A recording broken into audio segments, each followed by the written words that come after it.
What is going on, everybody? This is Justin for Blue Collar Survival, coming at you guys with another budget knife review. First thing, get all tongue-tied right away. It's like the fourth time I recorded this, so I got to do it right. I want to give a shout out to my boy Dustin Reels. He's my buddy on the Facebook page, EDC OCD. He actually sent me this knife to do a review on, and I'm actually going to do even better for you, buddy. I'm going to do two videos. So I'm going to do the review, and it's actually going to do the head-to-head retention test on Friday against the Schrade. And I'll explain why I picked the Schrade for this one. And I want to show you guys something real quick. On the Schrade 4-pack, I did not pay attention to this, but I was playing with the knives the other day. And this is a major flaw on their part. So you got your lanyard hole. I was going to put a lanyard on it. Oh.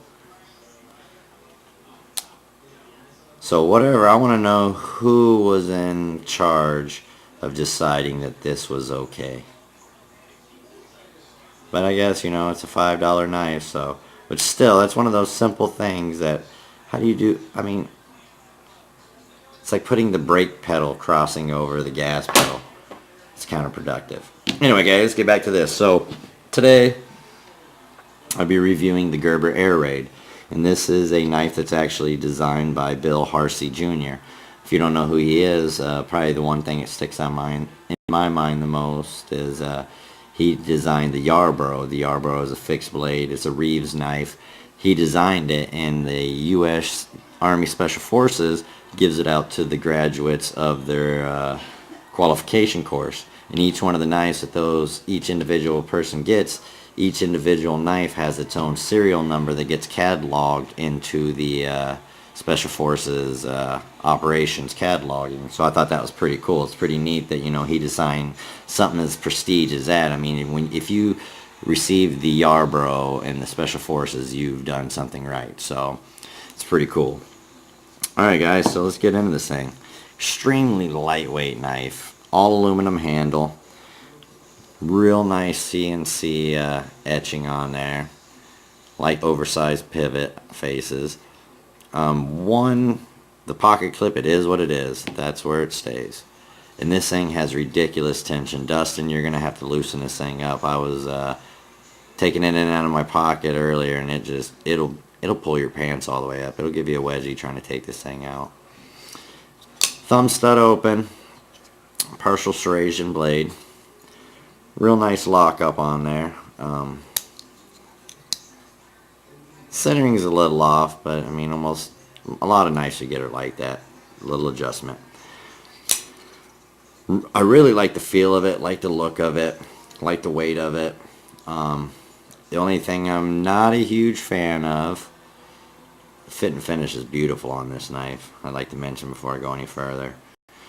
Only thing I'm not a huge fan of is the price and the blade steel. They want $31 for a 7CR17 MOV stainless steel blade. And the Schrade 4-pack, you got 4 8CR13 MOV.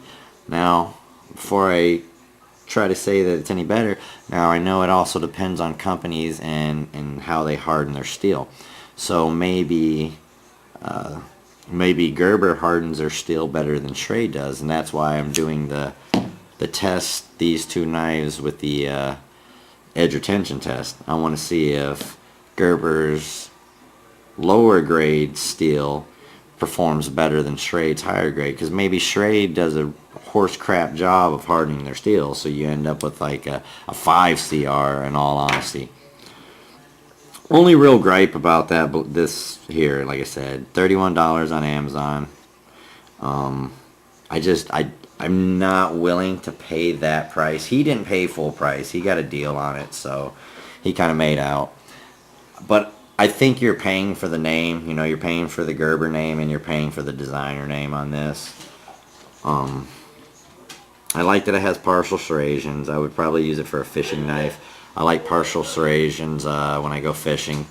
That's why I like taking that the CRKT with the VEF serrations. I really like those. I know they get bashed a lot, but they do great for like cutting through branches about finger girth, ripping through branches when it's in the way of my casting.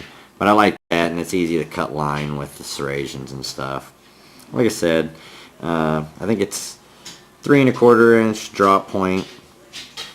I like the blade shape on it. I like the feel of it.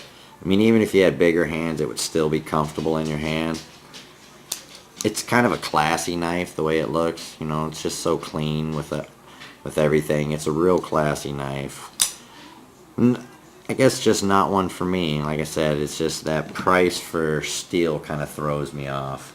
But, you know, if you like it, and if, like I said, he got a deal on it. So, I mean, if I got a deal on it, yeah, I'd be all for it. But as for paying what Amazon is asking for this, I would not. Is it a horrible knife? No, that's not what I'm saying. I'm just saying, in my opinion, I wouldn't do that. Alright, guys, I mean, that's all I really got on this. If you guys are new to my channel and you like what I'm doing here, make sure you subscribe and give me a thumbs up down below. Let me see if I can get this video to 100 likes. I've yet to hit a video with 100 likes, I don't think. Well, maybe I have. I don't remember. But anyway, see if I can get 100 likes. So, this is Justin from Blue Collar Survival. You guys be safe.